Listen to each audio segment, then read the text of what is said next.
My friends, there will come days, perhaps many, when you will wake up and feel nothing, no drive, no inspiration, no burning passion, only a quiet fog that hangs over your thoughts and makes everything seem dull, gray, and pointless.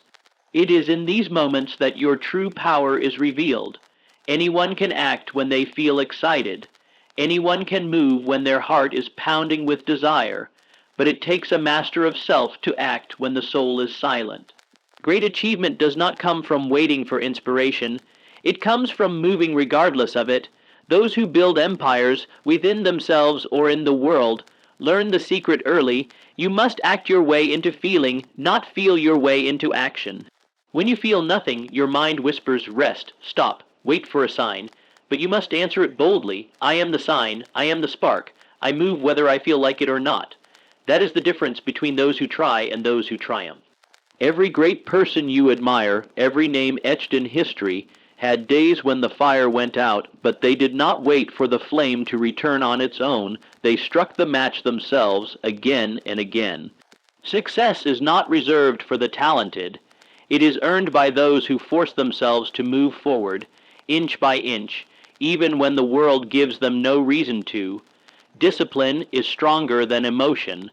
Action is greater than motivation. And your will, is the most powerful force you possess. So when you feel nothing, move. When you doubt yourself, move. When the inspiration runs dry and the silence is loud, move. Because if you can force yourself forward when nothing inside you wants to, you are already among the few who will never be defeated. You don't need to feel like it. You only need to decide. Now go and move. There is a dangerous myth that continues to spread through the minds of people seeking success. The myth that you must feel like it in order to act, that you must wait for the perfect moment, the ideal emotional state, or the right kind of inspiration to make a move. This illusion has kept more dreams buried than failure ever has. The truth is far simpler and far more powerful. Those who win in life are those who act regardless of how they feel. Human emotions are unpredictable. They are influenced by weather, sleep, food, external noise, and inner doubts. If you allow your progress to be dictated by emotion, you are placing your future in the hands of forces beyond your control. Some days you will wake up energized, focused, and determined, but many more days will meet you with fog, with heaviness, with the strange absence of will, and it is on those days that your choice becomes the most critical. To act regardless of emotion is to take control. It is to say, I lead and my feelings follow me, not the other way around. Think of emotion like a wind. If you sail only when the wind is right, your voyage will be slow, irregular, and entirely uncertain. But if you build an engine, your will, you can move forward through calm waters and storms alike. This principle separates the amateur from the professional, the hopeful from the determined. An amateur waits to be in the mood. A professional shows up regardless. That is why the world bows to those who act daily, not occasionally. When you push yourself to take action while your emotions scream for you to stop, you are building something few people possess, inner strength. True confidence, reliability, these are not born from comfort. They are forged in resistance. Consider the person who builds their body. There will be days they feel strong and eager to train, but the days that build them the most are the ones when every part of them says rest. And they go anyway. In business, there will be times when enthusiasm is high and deals come easily.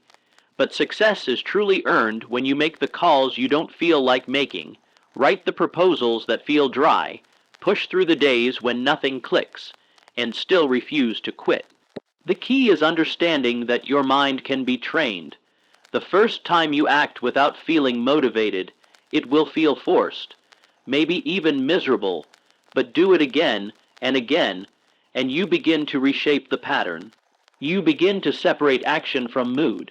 You teach yourself that discipline is more trustworthy than inspiration, and once you know that, you are free. Because if you can act regardless of emotion, there is nothing that can truly stop you. Fatigue can't stop you. Doubt can't stop you. Distraction, fear, boredom. None of these can conquer a person who moves forward no matter what they feel. That kind of consistency, that kind of fire, is rare. And the world respects it, rewards it, and eventually cannot ignore it. Acting regardless of emotion doesn't mean ignoring your feelings. It means not being ruled by them. Feelings are signals, but they are not commands. You can acknowledge the emotion, recognize the fear, the apathy, the discouragement, and then still take the next step. That is power, that is maturity, that is self-leadership in its purest form. Many people say, "I don't feel motivated," as if that excuses them from progress. But motivation is not the root of achievement. Decision is. You decide what must be done, and then you do it, whether you feel like it or not. You rise, you write, you study, you practice, you move, and in time the feelings catch up. Action has a way of creating momentum. A single step, done without emotion, can unlock the very emotion you thought you needed to begin. What this means is simple. You must learn to lead yourself, even when you feel flat, tired, uninspired, or doubtful. Especially then, because every time you act through the fog, you chip away at weakness, you silence the excuses, you become more than most ever will simply because you moved when they waited. Motivation is fleeting. It comes like a spark, quick, bright, and exciting, but it fades just as fast. One moment it fills you with energy and purpose, and the next moment it disappears without warning. That is why relying on motivation is a trap. It makes progress conditional. It teaches your mind to wait for the right feeling before doing the right thing, but discipline does not wait. Discipline is stable, steady, and loyal. It shows up when motivation vanishes. It moves even when there's no spark to fuel the fire. That is why discipline outweighs motivation every time. When you look at people who achieve great things, it's easy to assume they were just constantly motivated. But that's never the full story. In fact, the most consistent achievers are often the ones who felt the least inspired, but still acted. They built routines that did not depend on how they felt. They followed systems that did not require emotional permission. Motivation can make you start, but only discipline will carry you to the finish. The human mind is unpredictable. It changes with the weather, with stress, with failure, with fatigue. If your progress is tied to a mental state, you are building your goals on sand. But if you anchor your habits in discipline, they survive the storms. They continue even when everything else inside you says stop. That's the quiet strength behind true success. Not the loud rush of excitement, but the slow, deliberate pressure of consistent effort. Discipline is a muscle. It gets stronger the more you use it. At first, it feels unnatural. It feels like resistance, like dragging yourself forward against your own instincts. But the more you practice it, the more automatic it becomes. Discipline builds structure into your life. It removes the endless debate in your head about whether or not to act. You don't ask yourself, "Do I feel like it today?" You simply know, "This is what I do." That clarity is freedom. It saves time, energy, and emotional strain. There is nothing glamorous about discipline. It is quiet. It happens behind closed doors, early in the morning, late at night, in the middle of fatigue and doubt. It is not driven by applause or recognition. It is driven by commitment, and that is why it's so powerful, because it functions independently of the outside world. It is not reactive. It is intentional.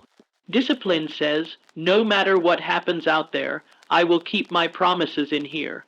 The world is full of people with ambition, talent, and dreams, but far fewer people have the discipline to show up every day, especially when nothing is happening, especially when results are slow, especially when they are tired, uninspired, or alone. And that's where the difference is made, not in the moments of glory, but in the moments of repetition, in doing the work again and again, without needing a rush of emotion to do it. Motivation feels good. Discipline does good. One is a burst, the other is a habit. One is based on mood, the other is based on choice, and only one of them is dependable. If you wait to feel motivated, you will wait often. If you train yourself to be disciplined, you will act often. That alone creates separation. That alone makes progress inevitable because effort compounds, effort builds. Effort done daily, regardless of how you feel, becomes a force that nothing can match. Discipline is also deeply connected to identity.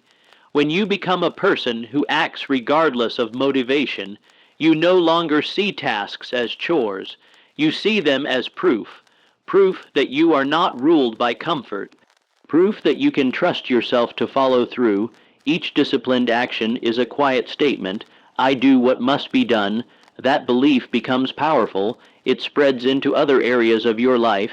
It gives you confidence that isn't based on hope, it's based on history. You don't wish you'll succeed. You know you will because you've trained yourself to do the work. Every goal demands sacrifice. Motivation rarely survives that demand, but discipline does. Discipline accepts that you won't always feel like it.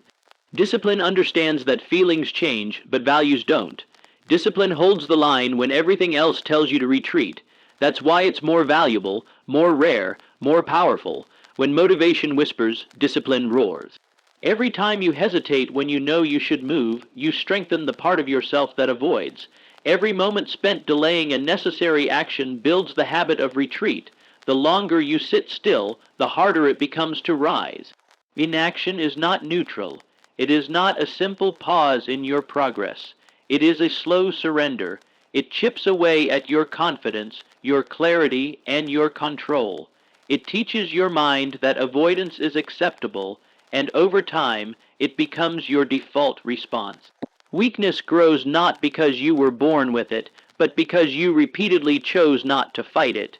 It grows in silence, in procrastination, in the quiet moments when you say, not now, one more time.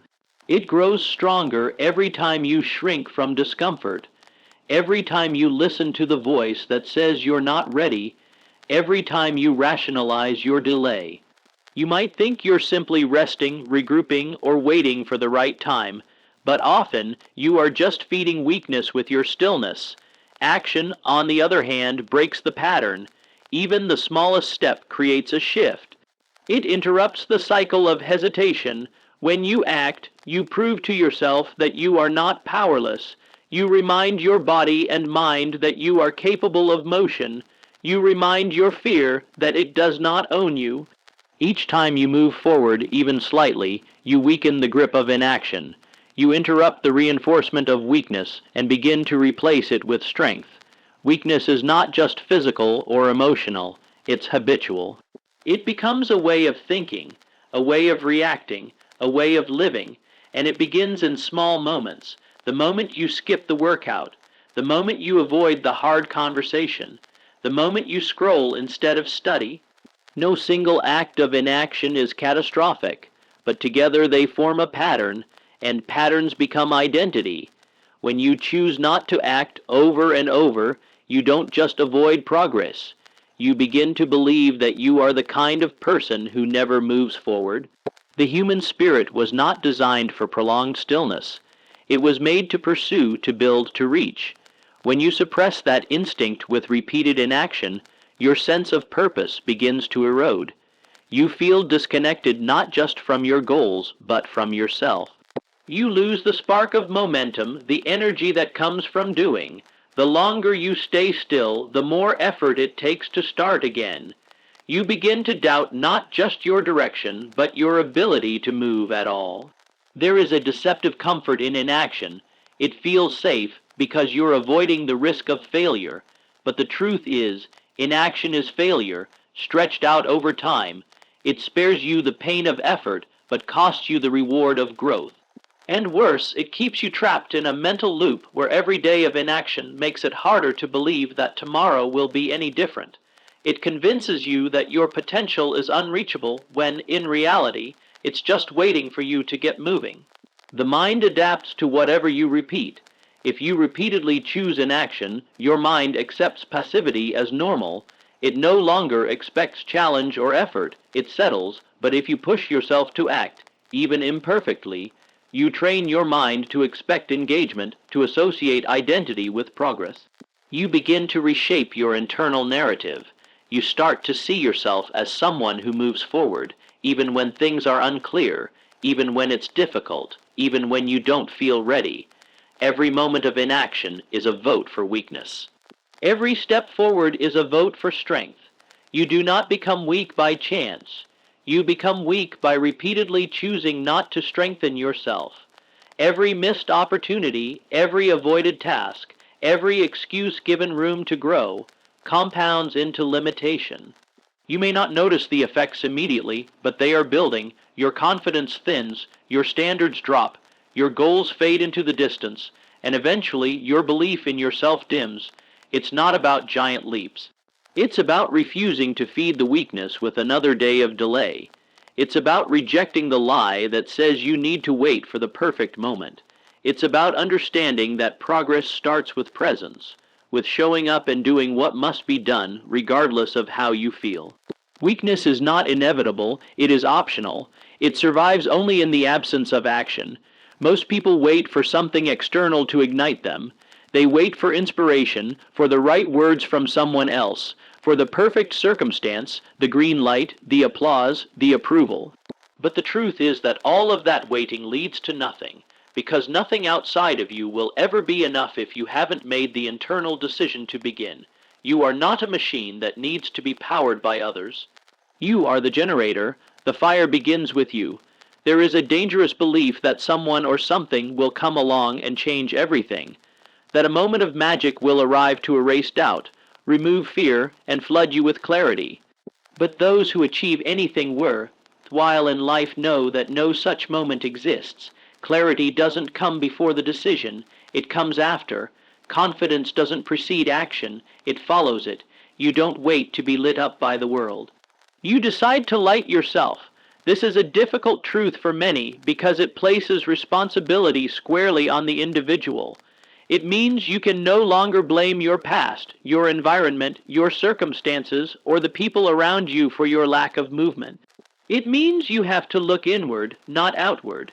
You have to stop hoping that motivation will fall from the sky and start understanding that your own choice, right now, is the key to forward motion. You carry the spark with you at all times. But it only activates when you strike it. When you truly understand that you are the spark, your relationship with resistance changes. You no longer see fear, boredom, confusion, or self-doubt as reasons to pause. You see them as tests. You see them as signals that it's time to act, not wait. You understand that internal friction is not a sign to stop. It is a sign that you're about to do something meaningful, and rather than avoiding it, you lean in. You strike the match and move forward. The world is filled with people who almost began. They almost started the book, almost made the call, almost committed to the change, but they were waiting for a sign. Waiting for the right feeling, waiting for things to get easier. What they never understood is that nothing gets easier before you move. The energy you want is not coming.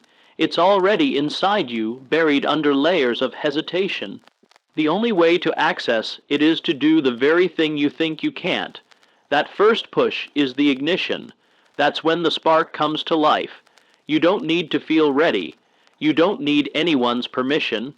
You don't need everything planned. You only need to move once, one choice, one action, one moment of defiance against the gravity of stillness. When you understand this, you stop asking for motivation and start building momentum.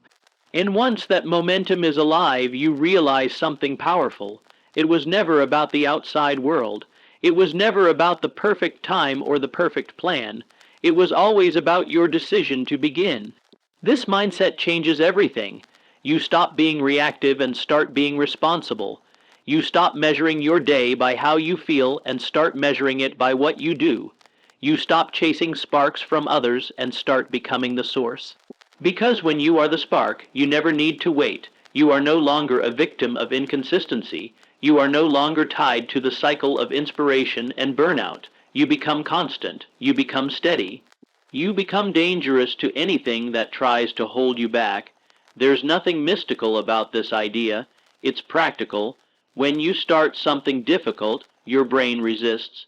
It tries to protect you from discomfort. But the moment you engage, physically move, write the first word, make the first call, that resistance starts to melt. Energy follows action. Enthusiasm follows effort. The fire grows because you chose to light it, not because you waited for it to light you. You were not made to be passive. You were not built to wait for direction. You were built to create, to initiate, to spark. Inside you is a source of power that does not require external fuel, but it does require decision. It requires movement. It requires the refusal to keep waiting for something you already carry within you. There is a common misunderstanding that action must be led by emotion, that before you take a step, you must feel ready, energized, clear, or passionate. This belief keeps countless people stuck in a loop of hesitation. They wait for the right state of mind before they begin, not realizing that the mind often aligns only after the body has already moved. The truth is that feelings are not always the starting line. They are often the result. You move first and then the feelings catch up. It's tempting to wait for inspiration before you act, to sit still, hoping for the sudden rise of energy or purpose. But inspiration is inconsistent. Emotion is unreliable. You cannot build anything lasting on a foundation that shifts moment by moment. If you condition yourself to act only when you feel good, you are setting yourself up for inconsistency. You are making your success subject to something you do not fully control, but when you flip that order, when you act first and allow emotion to follow, you take back your power. Action creates momentum. Even a small movement breaks the inertia of stillness. When you take that first step, no matter how unsure or unmotivated you feel, you send a signal to your mind, "We are doing this." That signal often triggers a shift. The mind begins to focus, the body begins to respond, doubt begins to fade, and soon what felt heavy becomes manageable, what felt unclear begins to sharpen. But that shift only begins after motion. You can't think your way into action as effectively as you can act your way into feeling. This is not a trick, it's biology. The human nervous system responds to movement. The chemicals that create motivation and drive, dopamine, adrenaline, endorphins, are released not before the task, but during it. You don't get the reward of motivation for sitting and waiting. You get it by engaging, by stepping into the work. That's why sometimes the hardest part of any task is starting, not because the task is impossible, but because the emotional resistance is loudest before you move. Think of how often you've dreaded doing something, only to find that once you began, the dread melted away. This is a common experience. The brain builds the task up in your imagination. It exaggerates the discomfort. It tells you that you're not in the right mood, that it's better to delay, that you should wait until tomorrow. But once you begin, reality overrides imagination. The task becomes concrete. You are no longer negotiating with a mental fog. You are inside the doing, and once you're in it, feelings begin to change. This is why the most effective people don't rely on motivation. They rely on motion. They have trained themselves to begin, regardless of how they feel. They understand that discipline is not a feeling, it's a practice. They know that most of the time, the emotional state they desire will show up only after they start, so they move first.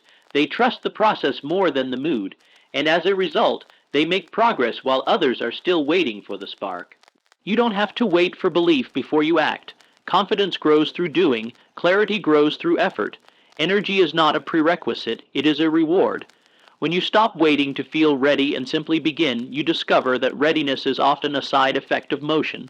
The act of doing reshapes your mental state. The physical behavior leads, and the emotional state follows. This applies to every area of life.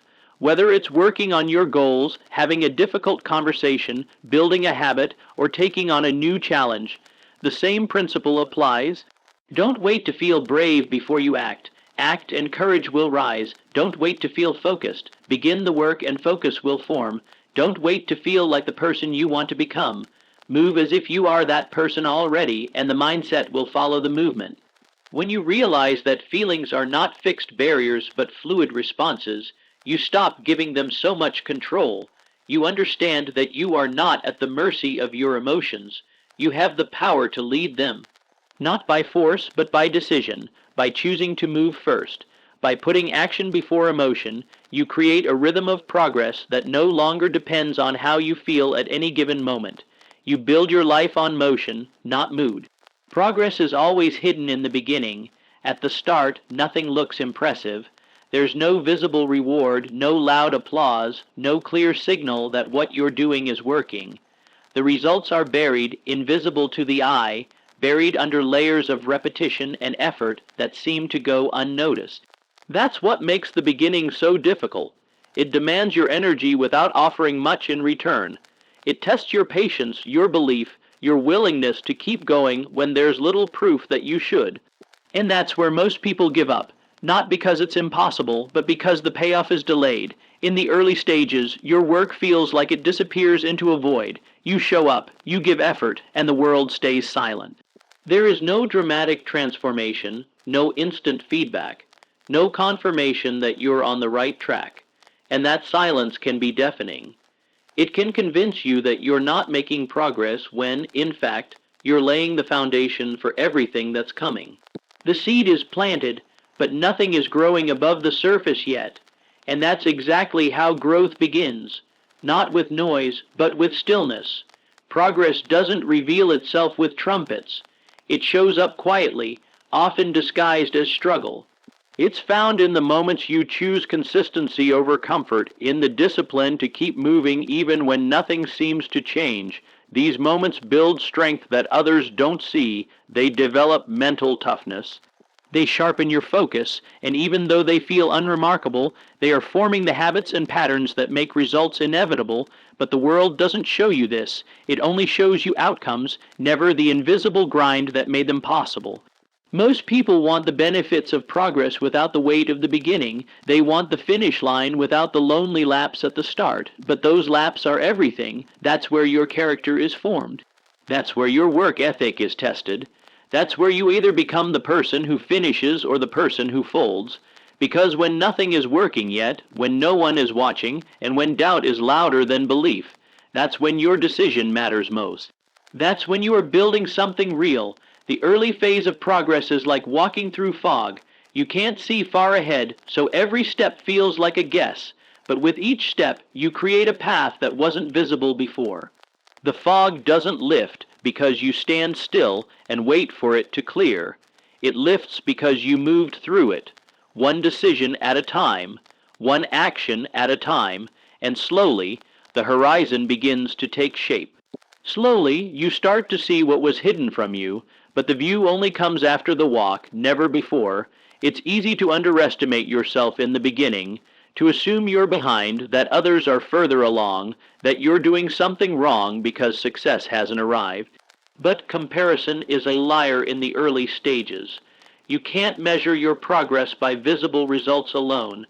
You have to measure it by commitment, by your ability to keep showing up when it would be easier to walk away. That kind of persistence is invisible on the outside, but it transforms you on the inside, and eventually that inner change shows up in the world around you. Progress is a lagging effect. You don't get it at the same time as your effort. You get it later, when the work you've done begins to accumulate. It's like water dripping into a glass. Each drop seems meaningless, but at a certain point, the glass fills and the overflow begins. People notice the overflow. They call it success, breakthrough, momentum. But what they miss are the hundreds of quiet drops that made it possible. The early mornings, the lonely hours, the invisible decisions to persist. If you can learn to trust the beginning, to stay with it long enough without needing immediate proof, you separate yourself from the crowd, because most people quit early. They misinterpret silence as failure. They think struggle means they're not good enough. They assume that if progress isn't visible, it isn't happening. But the truth is, progress is always hidden in the beginning. That's its nature. It hides to see who's serious. It hides to test your intent. It hides to reveal the difference between those who want it and those who are ready to earn it.